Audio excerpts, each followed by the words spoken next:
Reflexões sobre a mediunidade. Sabiamente, o emérito codificador do Espiritismo constatou que a mediunidade é uma faculdade orgânica inerente a todos os seres humanos. Nada obstante, o fato de ser de portador não implica necessariamente em ter que a exercer quando não se apresente com um caráter ostensivo. A faculdade natural é uma predisposição do organismo, que tem suas raízes no espírito, como parte do seu processo evolutivo, adquirindo mais complexidade e enriquecimento das funções que o conduzem à transcendência. Podendo manifestar-se na infância ou em qualquer período da existência física, merece estudos cuidadosos, de modo a atender à finalidade para a qual a divindade a criou.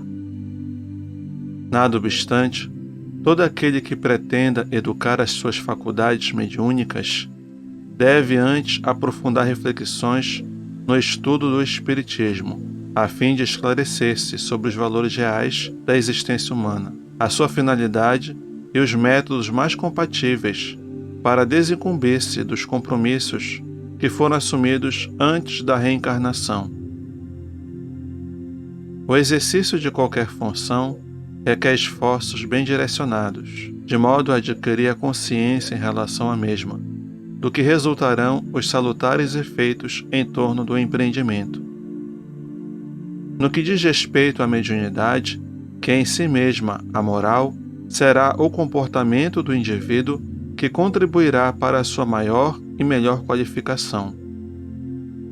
Quando os fenômenos não são expressivos, tendem a desaparecer, porque nem todos se encontram assinalados pela responsabilidade que o seu ministério exige.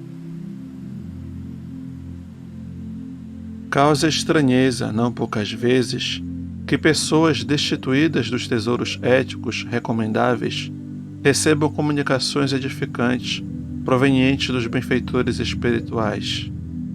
É muito fácil, porém, entender-se o que ocorre, desde que escasseiam aqueles que dispõem de mais amplas possibilidades, são usados os que as possuindo, lamentavelmente, não se instrumentalizaram como deveriam. Em uma emergência, em qualquer circunstância, a falta de servidores especializados são usados quaisquer uns que possam contribuir em favor do bem-estar geral. De maneira equivalente, ocorre nas tarefas espirituais, nas quais os guias da humanidade aguardam melhores condições para interferir de maneira mais vigorosa em benefício de todos. Fundamentalmente, a mediunidade tem por objetivo desvelar o mundo espiritual, a sua constituição, como são as condições ambientais, mas, por excelência, confirmar a imortalidade da alma e o que ocorre após a desencarnação e reflete-se em colheita no comportamento mental, emocional e moral vivenciados. De resultados altamente relevantes para os seus portadores, que em geral são espíritos muito comprometidos com as soberanas leis, o seu exercício com abnegação oferece-lhes resistência contra as más inclinações que neles se demoram, ao tempo em que conquistam os tesouros do amor e da caridade que esparzem com os seus irmãos espirituais. Sempre presente na história da humanidade, desde priscas eras, foram os próprios imortais que a desvelaram aos deambulantes carnais, na intimidade das cavernas ou nos grandiosos mistérios dos templos de iniciação esotérica, sendo ocultada por fórmulas cabalísticas e rituais para a massa destituída de compreensão, portanto, esotérica. Os livros sagrados de todas as doutrinas religiosas referem-se-lhe com denominação específica, desde ontem como hoje, ornada de referências especiais, porém com o mesmo significado e conteúdo. Em especial, a Bíblia, tanto no Velho como no Novo Testamento, apresenta-a de maneira clara e inequívoca, em momentos grandiosos, a partir dos extraordinários fenômenos produzidos por Moisés desde o Egito, antes de libertar o seu povo, como no deserto, no Monte Sinai, ao receber o Decálogo. Todos os profetas eram médiuns portadores de alta inspiração, embora as paixões nacionais, que aturdiam alguns, culminaram em Joel, capítulo 2, versículo 28 e 29, quando afirmou: Acontecerá depois que derramarei o meu espírito sobre toda a carne. Vossos filhos e vossas filhas profetizarão, os vossos anciãos terão sonhos, os vossos mancebos terão visões. E também sobre os servos e sobre as servas, naqueles dias derramarei o meu espírito. Posteriormente, Lucas, em Atos dos Apóstolos, capítulo 2, versículos 17 a 18, repete as sábias palavras do venerado profeta. Transcorridos 19 séculos após a assertiva do amado discípulo de Paulo ao referir-se à mediunidade dignificada, Allan Kardec, o admirável codificador do Espiritismo, informou que a faculdade mediúnica se radica no organismo, confirmando a sua presença na carne, portanto, na constituição física de que se utiliza o espírito imortal. Se evocarmos o diálogo entre o rei Saul e a pitonisa do Endor, em transe, o nobre juiz repreende-o por havê-lo evocado por fútil motivo, em torno da guerra, e esse mesmo Saul, atormentado por espíritos infelizes, que se acalmava ouvindo o canto e a música de Davi, voltando-se contra ele, em plena obsessão, violentamente, em razão da sua mediunidade atormentada e carregada de culpas. 1 Samuel, capítulo 28, versículo 15 e seguintes.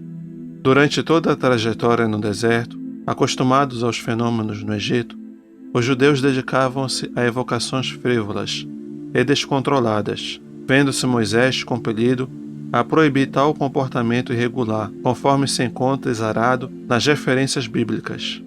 Não se tratava de impedimento das manifestações, mas do caráter das mesmas, que não devem ter finalidade vulgar, mas sim revestir-se de caráter sério, quando ele próprio convocou 70 anciãos para ouvir o Senhor. Nesse íntere, conforme Números, capítulo 11, versículo 26 a 29, 2 homens na aldeia, Eldade e Medade, sentiram a presença do Espírito e começaram a profetizar, mediunizados. De imediato, foi apresentada a queixa a Moisés sobre essa prática e solicitação para que a proibisse. E o grandioso condutor respondeu: Tens tu ciúmes por mim?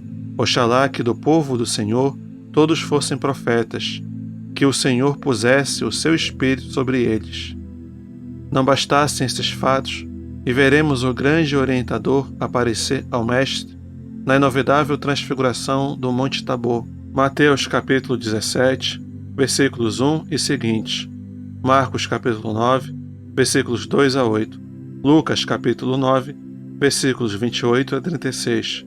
Dialogando demoradamente, sendo visto e ouvido pelas testemunhas, Pedro, Tiago e João, assessorado por Elias, o inesquecível profeta, que houvera subido ao céu em uma carruagem de fogo. Segundo Reis, capítulo 2, versículo 11.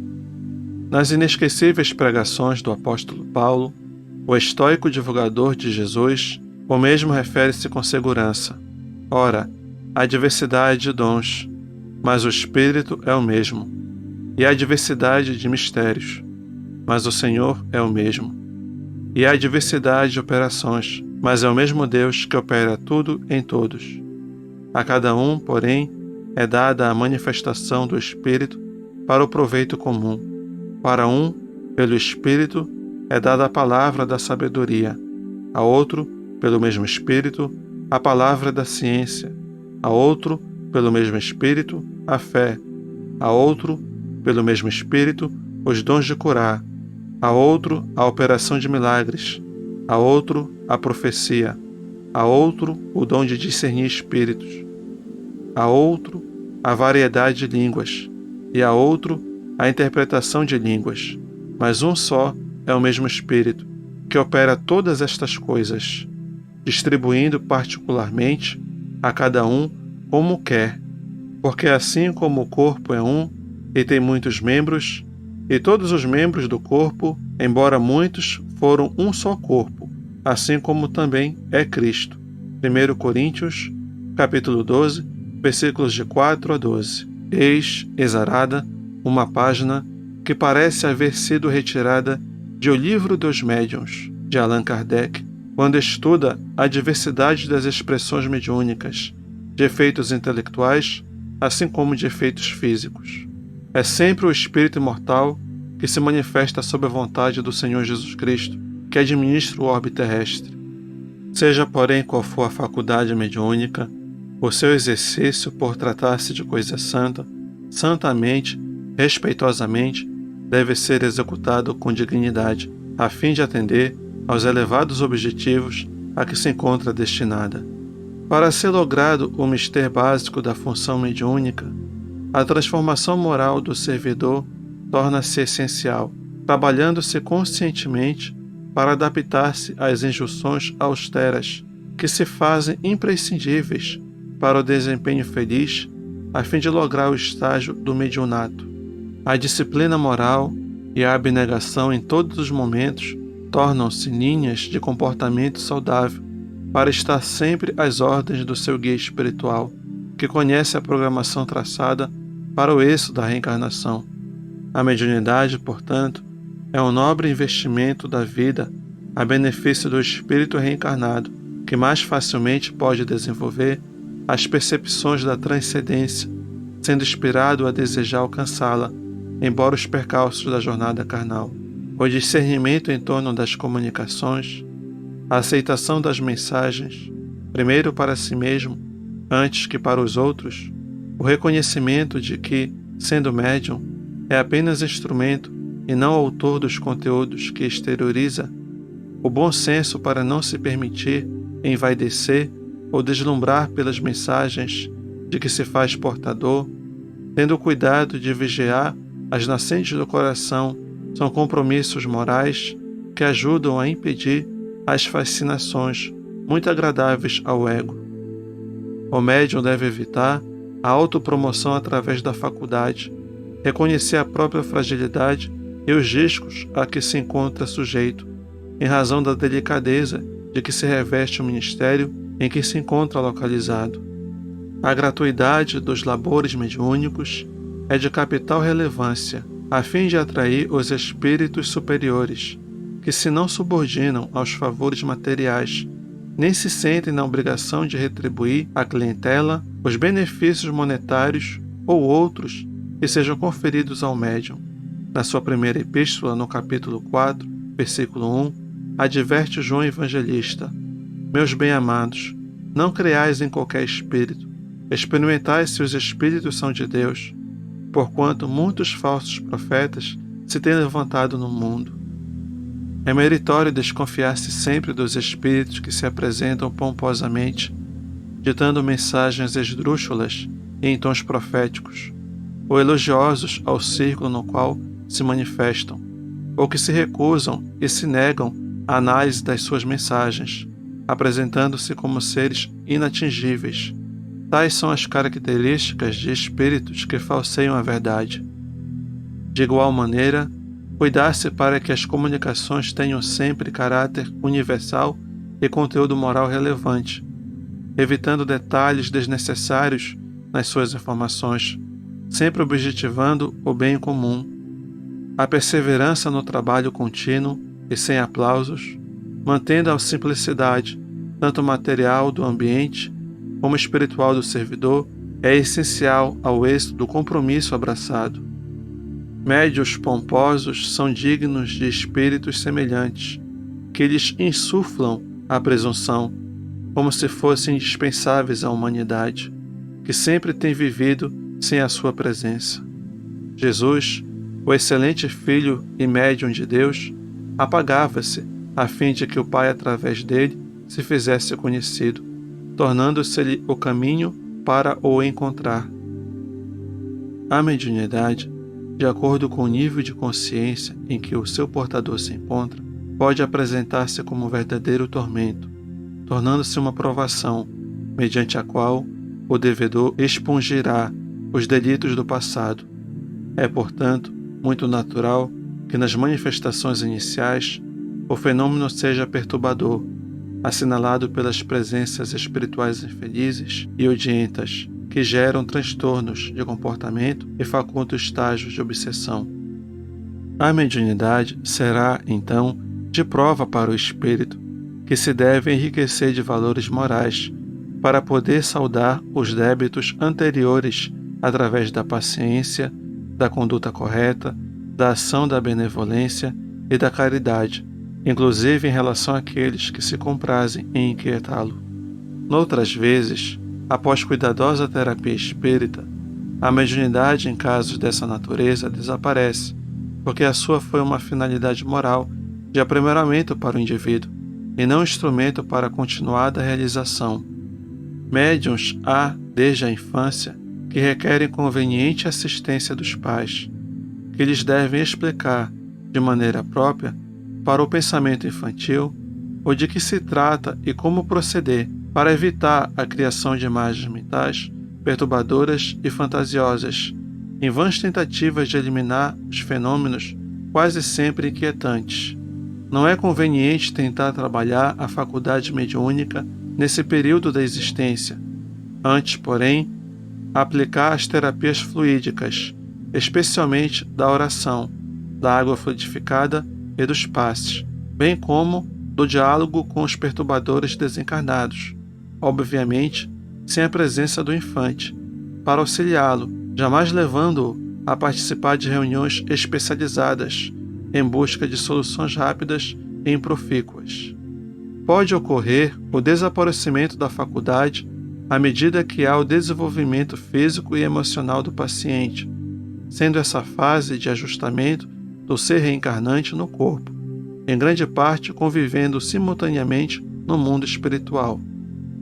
De igual maneira, não é lícito conduzir-se portadores de obsessões às sessões mediúnicas, na expectativa de que, através desse procedimento, se torna mais fácil a recuperação do enfermo.